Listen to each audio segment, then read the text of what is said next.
الحمد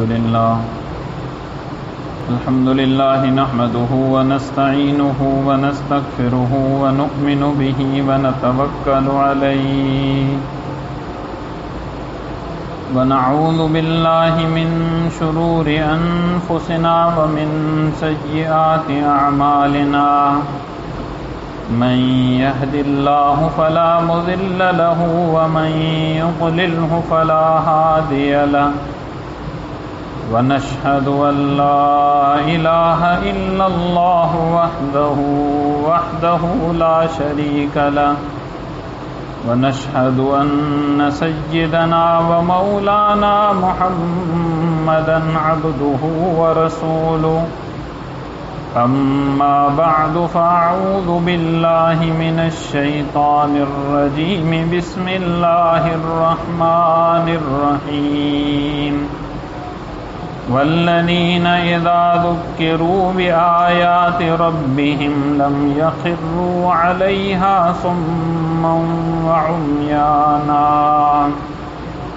وقال عليه الصلاة والسلام تبرك بالقرآن فإنه كلام الله وخرج منه أو كما قال عليه الصلاة والسلام صدق الله العظيم وصدق رسوله النبي الكريم ونحن على ذلك لمن الشاهدين والشاكرين والحمد لله رب العالمين. درود شریف. اللهم صل على محمد عبدك ورسولك وصل على المؤمنين والمؤمنات والمسلمين والمسلمات وبارك على محمد وأزواجه وذرياته. معزز سامعین، سورہ فرقان کی ان آیات کے بارے میں جس میں اللہ تبارک و تعالیٰ نے اپنے خاص بندوں کی کچھ صفات کا ذکر فرمایا ہے، ان کا بیان چل رہا ہے. فرمایا کہ رحمان کے جو خاص بندے ہیں ان کی پہلی صفت ہے عاجزی، تواضع، یعنی ان میں تکبر نہیں ہوتا. اور فرمایا دوسری صفت ان کی یہ ہے کہ جب بے سمجھ لوگ ان سے جھگڑا، بحث مباحثہ کرتے ہیں تو وہ سلامتی والی بات کرتے ہیں، جھگڑے کی طرف نہیں جاتے. اور فرمایا ان کی تیسری صفت یہ ہے کہ وہ اپنے رب کے سامنے جو راتیں گزارتے ہیں وہ سجدے میں اور قیام میں، یعنی ان کی راتیں نیکیوں میں گزرتی ہیں. اور فرمایا کہ چوتھی صفت یہ ہے کہ وہ اللہ تعالیٰ سے جہنم سے پناہ مانگتے ہیں. اور پانچویں صفت یہ ہے کہ جب وہ لوگ خرچ کرتے ہیں تو میانہ روی کے ساتھ خرچ کرتے ہیں، نہ حد سے زیادہ نہ ضرورت سے کم. اور فرمایا وہ لوگ ایسے ہیں کہ جو اللہ کے ساتھ کسی کو شریک بھی نہیں ٹھہراتے، قتل ناحق نہیں کرتے، زنا نہیں کرتے. اگر ان میں سے کوئی گناہ ہو جاتا ہے تو وہ فوراً توبہ کر لیتے ہیں. آگے فرمایا کہ وہ لوگ ایسے ہیں کہ جھوٹی گواہیاں بھی نہیں دیتے. اور اگر کسی بیہودہ مجلس سے، جس مجلس میں اللہ اور اللہ کے رسول کی نافرمانی ہو رہی ہو، اگر بغیر کسی ارادے کے وہاں سے گزر ہوتا ہے تو وہ شرافت کے ساتھ گزر جاتے ہیں. اور اگلی آیت میں فرمایا والذین اذا ذکروا بآیات ربہم لم یخروا علیہا صما وعمیانا. اور وہ لوگ ایسے ہیں کہ جب انہیں نصیحت کی جاتی ہے اللہ کی آیتوں کے ساتھ تو اس میں غور و فکر کر کے، تدبر کر کے اس نصیحت پر عمل کرتے ہیں. میں نے عرض کیا تھا قرآن مجید کے کائنات کے ہر انسان پر سب سے پہلا حق یہ ہے کہ وہ اس پر ایمان لائے. جب کوئی شخص قرآن پر ایمان لاتا ہے اور جو دوسرا ایمان نہیں لاتا، اب دونوں کی راہیں جدا ہو جاتی ہیں. تو ایمان لانے والا اب یہ نہیں کہہ سکتا کہ جناب میں ان کے طریقے پر چلوں گا جو ایمان نہیں لائے، کیونکہ ان کی راہ جدا ہے، ہماری راہ جدا ہے. اس کے بعد جو ماننے والے ہیں ان کے اوپر 4 حق قرآن مجید کے ماننے کے بعد. پہلا حق یہ ہے کہ روزانہ کی بنیاد پر قرآن مجید کی تلاوت کی جائے، روزانہ کی بنیاد. اور دوسرا قرآن مجید کا یہ ہے کہ قرآن مجید کو سمجھا جائے، اس میں غور و فکر کیا جائے، تدبر کیا جائے۔ اور تیسرا قرآن مجید فرقان حمید کا یہ ہے کہ سمجھنے کے بعد اس پر عمل کیا جائے۔ اور چوتھا حق قرآن مجید فرقان حمید کا یہ ہے کہ پڑھ کر، سمجھ کر، عمل کر کے اس کی دعوت آگے دیں، قرآن کی دعوت کو آگے پھیلائیں۔ یہ چار حقوق ہیں جو اسلام لانے کے بعد، قرآن شریف کو ماننے کے بعد میرے اور آپ کے ذمے قرآن مجید فرقان حمید کے ہیں۔ اور یہ چار بڑے موٹے موٹے حقوق ہیں جن کو میں نے اور آپ نے ادا کرنا ہے۔ اگر ہم نے ان حقوق کو ادا نہیں کیا تو قرآن مجید قیامت کے دن اللہ کے عرش کے سائے کے سامنے نیچے ہوگا۔ اور حدیث شریف میں آتا ہے اللہ تعالیٰ قرآن مجید کو 2 آنکھیں دیں گے، اور ہم میں سے ہر ایک قرآن مجید کے سامنے سے گزرے گا تو قرآن پکار کر کہے گا اے میرے اللہ، اس شخص نے میرا حق ادا کیا ہے، اس کو جنت عطا فرما۔ کوئی اور گزرے گا تو قرآن مجید کہے گا اے میرے اللہ، اس شخص نے میرا حق ادا نہیں کیا، اس کو جہنم میں ڈال۔ اور ایک روایت میں آتا ہے قرآن شریف ایسا سفارش کرنے والا ہے کہ جس کی سفارش قبول کی جائے گی، اور فرمایا کہ ایسا جھگڑنے والا ہے کہ جس کے بارے میں جھگڑے گا اس کے جھگڑے کو بھی قبول کیا جائے۔ تو یہ قرآن شریف کے میرے اور آپ کے اوپر ایمان لانے کے بعد 4 حق ہیں۔ سب سے پہلا ہے اس کی تلاوت۔ اب آج ہم دیکھ لیں، جمعے کا دن ہے، آدھا دن گزر گیا، ہم میں سے کتنے ہیں جنہوں نے قرآن مجید کی تلاوت کی ہے؟ سورہ یاسین تو ہم لوگ پڑھتے ہیں، اس کے علاوہ ہم نے کتنی تلاوت کی ہے؟ اگر نہیں کی، جمعے کے بعد جا کر کریں۔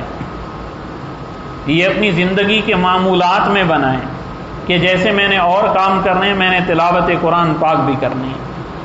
اور بچوں کو بھی کروائیں، گھر والوں کو بھی کروائیں کہ قرآن مجید فرقان حمید کی تلاوت ہمارے گھر میں بھی ہونی چاہیے۔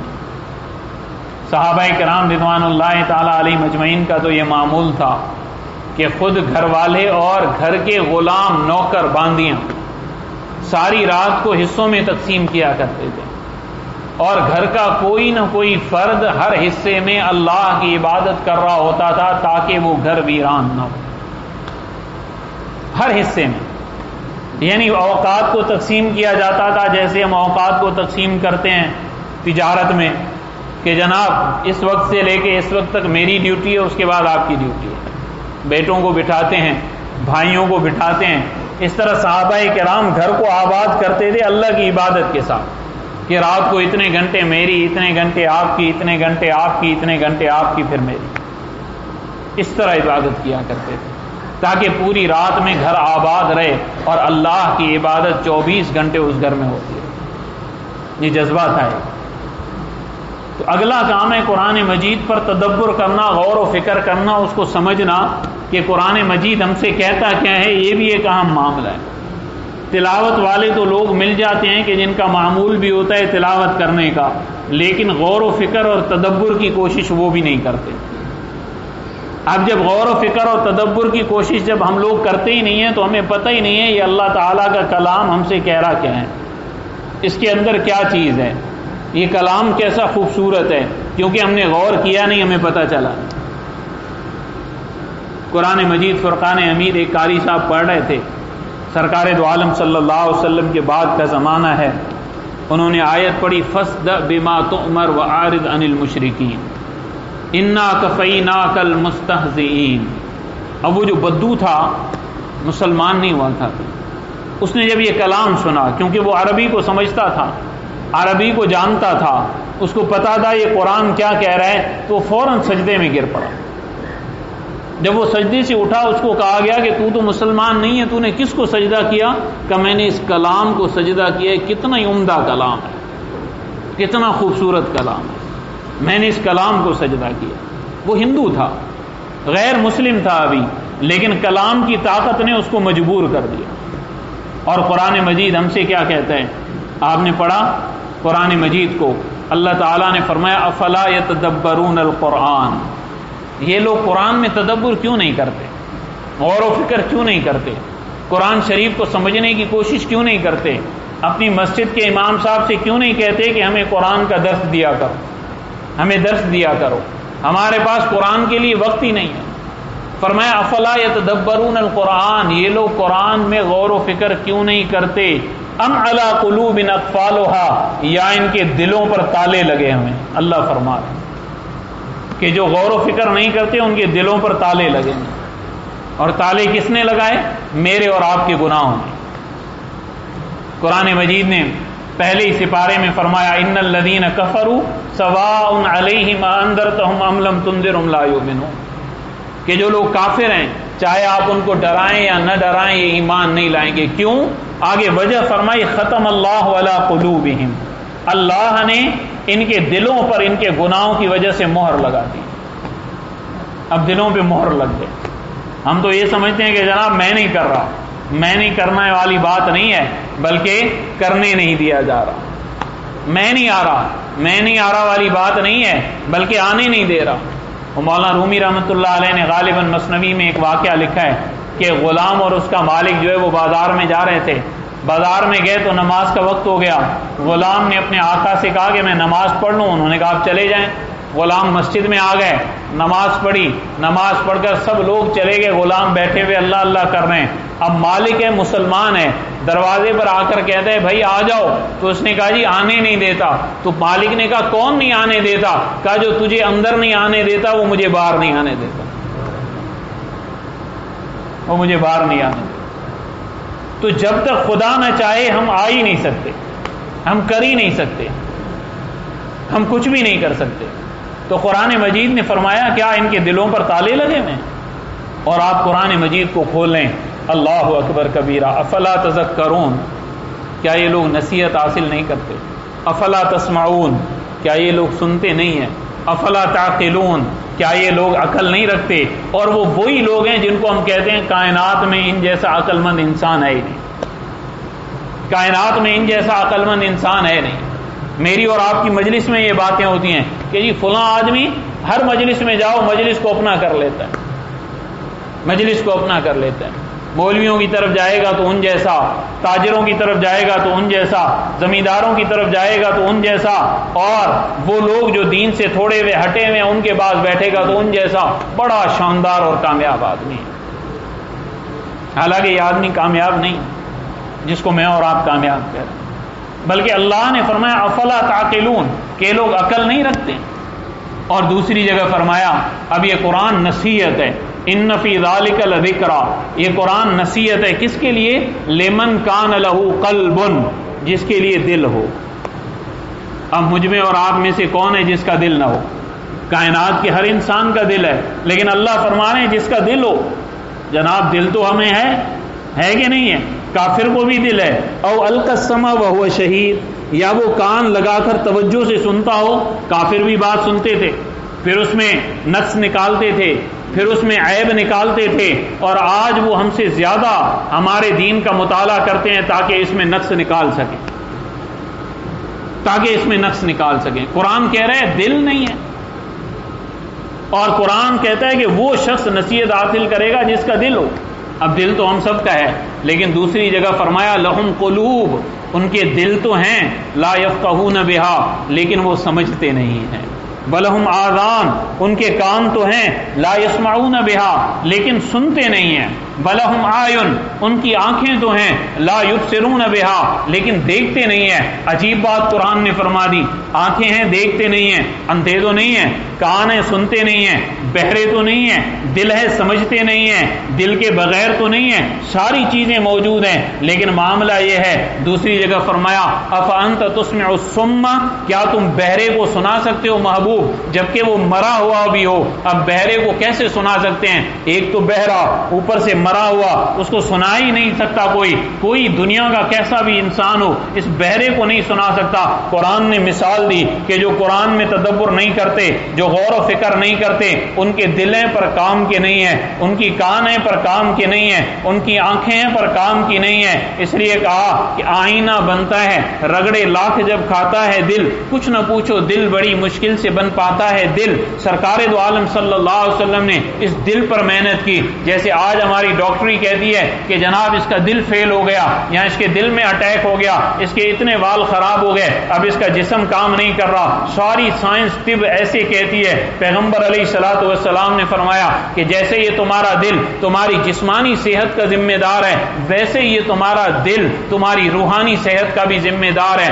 الا ان فی الجسد مضغہ، خبردار جسم کے اندر ایک گوشت کا لوتھڑا ہے، اذا صلح صلح الجسد کلہ، جب یہ درست ہوتا ہے تو پھر سارا جسم درست ہو جاتا ہے، واذا فسدت، اور جب اس میں فساد آ جاتا ہے فسد الجسد کلہ، پھر سارے جسم میں فساد آ جاتا ہے۔ الا وہی القلب، یہ دل ہے، دل تو یہ جب دل بن جاتا ہے، اور پیغمبر علیہ الصلوۃ والسلام کی محنت کس پر ہوتی ہے؟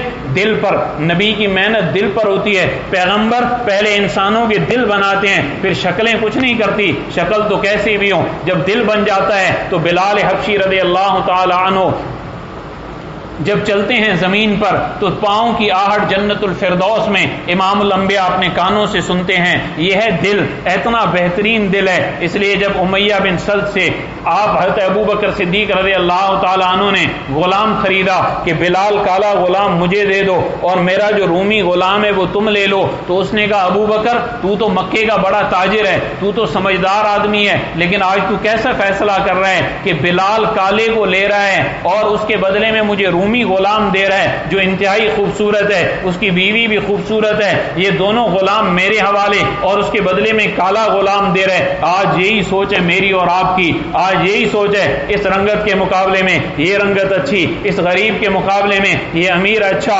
اس طاقتور کے مقابلے میں یہ طاقتور اس کمزور سے اچھا، میری اور آپ کی یہ سوچ ہے۔ وہی سوچ ان کی تھی کہ ابو بکر تو بڑا سمجھدار آدمی ہے، آج بے سمجھی کا فیصلہ کر رہے ہیں۔ تو صدیق اکبر رضی اللہ تعالی عنہ نے کیا فرمایا کہ ہاں میرے غلام کا چہرہ سفید ہے لیکن اس کا دل کالا ہے، اور آپ کے غلام کا چہرہ سیاہ ہے لیکن اس کا دل سفید ہے۔ تو یہ معاملات دل پہ ہو رہے ہیں، قلوب پہ معاملے کیے جا رہے ہیں۔ ان اللہ لا ينظر الى صورکم واموالکم، پیغمبر علیہ الصلوۃ والسلام نے فرمایا اللہ تمہاری صورتوں کو نہیں دیکھتے، تمہارے مالوں کو نہیں دیکھتے۔ آج ساری دنیا میں ہوس ہوس ہوس کے نعرے ہیں، مال آ جائے، مال آ جائے، حلال طریقے سے آئے پھر بھی ٹھیک، حرام طریقے سے آئے پھر بھی ٹھیک۔ آپ علیہ الصلوۃ والسلام نے ارشاد فرمایا ایک وقت آئے گا کہ انسان درہم کا بندہ بن جائے گا، دینار کا بندہ بن جائے گا۔ کیسی عجیب بات ہے کہ پیسے کا بیٹا، پیسے کا بیٹا، آج ہر طرف آپ کو یہی نظر آئے گا، بھائی بھائی سے الگ ہو رہا ہے، بھائی بہن سے الگ ہو رہا ہے، بہنوں کو حصہ نہیں دیا جا رہا پیسے کی وجہ سے، پیسے کی وجہ سے۔ اور یہی بہنیں ہیں کہ پھر روتی ہیں اور اللہ کے دربار میں عرض کرتی ہیں میری اور آپ کی نمازیں کہاں جائیں گی جب ہم کسی کے حقوق کھا جائیں گے، جب ہم کسی کے حق کھا جائیں گے، چاہے ہم کتنے بڑے ممبر پر بیٹھ کر باتیں کریں لیکن ہم نے اوروں کے حق کھائے ہوئے ہیں، اوروں کے حقوق کھائے ہوئے ہیں، تو ہماری زندگی کیسے گزرے گی؟ ہماری زندگی کا ہوگا کیا جب ہم اللہ کا حکم پورا نہیں کریں گے؟ تو پھر کیا گزرے گی؟ اب جناب اللہ نے کیا، سرکار دو عالم صلی اللہ علیہ وسلم نے کیا فرمایا؟ تعیس عبد الدینار و عبد الدرہم،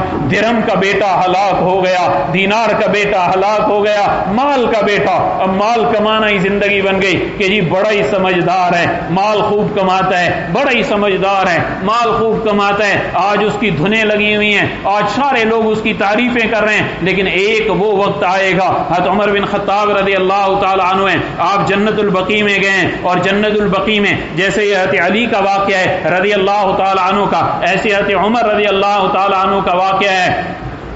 آپ نے وہاں جا کر فرمایا ہے اے قبروں والوں تمہارا کیا حال ہے؟ تمہارے پیچھے ہمارا تو یہ حال ہے کہ تمہارے گھروں میں اور لوگ جا کے بس گئے، جو کہتے تھے نا ممبر میں نہیں جمعہ پڑھاؤں گا تو پڑھائے گا کون؟ دوسرے لوگ آ گئے، ہم بھی مر جائیں گے اور پڑھانے والے آ جائیں گے، میں نہیں کماؤں گا مولوی صاحب کمائے گا کون؟ میں نہیں زمین پہ جاؤں گا پھر چلے گی کیسے؟ میں نہیں تجارت پہ جاؤں گا تو چلے گا کیسے؟ حیدرآباد میں ایک قبرستان کے اوپر لکھا ہوا تھا میں بڑا اہم تھا، یہی میرا وہم تھا، آج میں مٹی کے نیچے، ساری دنیا چل رہی، ساری کائنات چل رہی، لیکن میں نے اللہ کے حکم کو توڑ دیا، اللہ کے حکم کو میں نے توڑ دیا، اب اللہ بھی مجھے توڑ دے گا، اللہ بھی مجھے نہیں چھوڑے گا، اللہ کے احکام کو مت توڑو۔ تو حضرت عمر نے کیا کہا رضی اللہ تعالیٰ عنہ، اے قبروں والو آج تمہارے وارث دوسرے ہو گئے، تمہارے گھروں میں اور لوگ بیٹھے ہوئے ہیں، تمہاری بیویاں اوروں کی بیویاں بن گئی، تمہارے مال اور جائیداد تقسیم ہو گئے، تم بتاؤ کیا کہتے ہو؟ تو حاطف غیبی سے آواز آئی،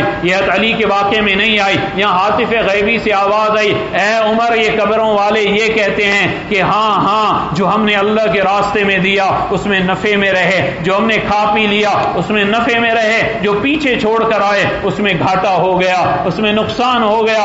امام الانبیاء فرما رہے ہیں آج ہم کیا کہہ رہے ہیں؟ مال مال مال مال مال، اور مال کی چوکیداری دے رہے ہیں۔ میں اور آپ یہ کہتے ہیں اسلام ہمیں منع نہیں کرتا، آپ حلال کمائیں، حلال طریقے سے خرچ کریں، ساری دنیا آپ کے قدموں میں آ جائے، اسلام آپ کو منع نہیں کرتا، لیکن حرام سے بچو، حرام سے بچو، ناجائز سے بچو، ناجائز سے بچو۔ اور میں آپ کو آج اس ممبر پہ کہہ رہا ہوں 90% معاملات ایسے ہمارے اور آپ کے ہیں کہ ہمارے والدین کے پاس کچھ بھی نہیں تھا، دادا کے پاس کچھ نہیں تھا، 90% آج ہمارے پاس بڑا مال ہے۔ اور یہ یاد رکھیے گا امام الانبیاء سچے ہیں، میرے نبی کی زبان سچی ہے، میرے پیغمبر نے فرمایا جب قیامت کا قرب ہوگا مال بڑھتا جائے گا، مال کی فراوانی ہوگی، مال اب کم نہیں ہوگا، اب اور بڑھے گا اور بڑھے گا اور بڑھے گا۔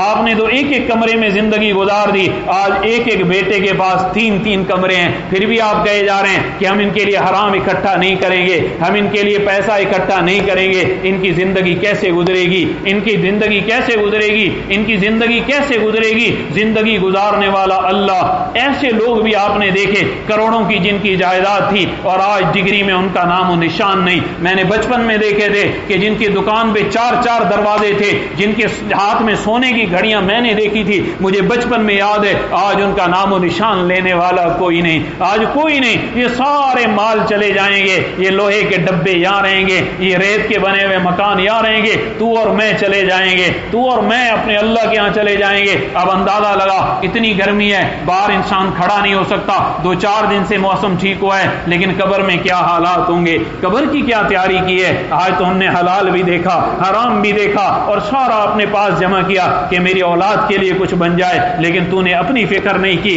کہ میرا کیا ہوگا۔ اور آج دیکھیں میں اور آپ، میں اپنے آپ سے مخاطب ہوں، آپ نے اپنے والدین کے لیے کیا دیا ہے؟ میں نے اپنے والدین بڑوں کے لیے جو دنیا سے چلے گئے کیا دیا ہے؟ تو یہ اولاد میرے لیے کیا دے گی؟ اپنے ہاتھ سے دے جائیں اور اپنے ہاتھ سے دے جائیں اور قرآن کو سمجھنے کی کوشش کریں۔ سرکار دو عالم نے فرمایا ان اللہ لا ينظر الى صورکم واموالکم، اللہ تمہاری صورتوں کو بھی نہیں دیکھتا، تمہارے مالوں کو بھی نہیں دیکھتا، ولکن ينظر الى قلوبکم، خدا کی نظر تمہارے دل پر ہوتی ہے، واعمالکم، اور تمہارے اعمال پر ہوتی ہے۔ تو اعمال اچھے ہونے چاہیے، دل اچھا ہونا چاہیے۔ اور قرآن نے کیا کہا؟ لیبلوکم ایکم احسن عملا، اللہ نے موت بھی پیدا کی، زندگی بھی پیدا کی تاکہ لیبلوکم، تمہارا امتحان لے، ایکم احسن عملا، سب سے اچھا عمل کس کا ہے؟ ایکم اکثر عملا نہیں کہا، سب سے زیادہ تسبیحاں پڑھنے والا کون؟ سب سے زیادہ نوافل پڑھنے والا کون؟ ایکم احسن عملا، سب سے اچھا عمل کس کا ہے؟ آپ نے فرمایا یا معاذ، یا معاذ اخلص دینک یکفیک العمل القلیل، اے معاذ اپنے دین میں اخلاص پیدا کر، تھوڑا سا عمل بھی تیرے لیے کافی ہو جائے گا۔ اس لیے کیا فرمایا کہ اے میرے صحابہ، تم لوگ اس زمانے میں ہو، میرے نبی کے سامنے ہو، اگر ایک مد یعنی 3 پاؤ 1 مد آٹا تم میں سے اگر کوئی خدا کے راستے میں خرچ کرے گا اور بعد والا اگر احد پہاڑ جتنا سونا بھی تقسیم کرے گا تمہارا مقابلہ نہیں کر سکتا، کیونکہ تم اخلاص کے اس مقام پر ہو کہ صحابہ کے ایک دانے کا 3 پاؤ کا احد پہاڑ جتنا سونا بھی مقابلہ نہیں کر سکتا۔ یہ اخلاص یہ آتا ہے، اور یہ آتا ہے دل سے۔ اور جب انسان کا دل نہ ہو پھر قرآن کہتا ہے لہم قلوب، ان کے دل تو ہیں، لا یفقہون بہا، سمجھتے نہیں، ولہم اعین، آنکھیں تو ہیں لیکن دیکھتے نہیں، کان تو ہیں، لا یسمعون بہا، سنتے نہیں۔ اب قرآن سنایا جاتا ہے لیکن اوپر سے گزر جاتا ہے، نہ دل میں بات آتی ہے کہ میں عمل کروں، نہ کان سننے کے لیے تیار ہیں۔ اور میں دیکھتا ہوں، ایک بات میری توجہ سے سنیے گا، اکثر لوگ جمعے کے بیانات میں آتے ہیں یا ویسے آتے ہیں تو میں دیکھ رہا ہوتا ہوں ان کے ہونٹ ہل رہے ہوتے ہیں، حالانکہ یہ بات درست نہیں ہے۔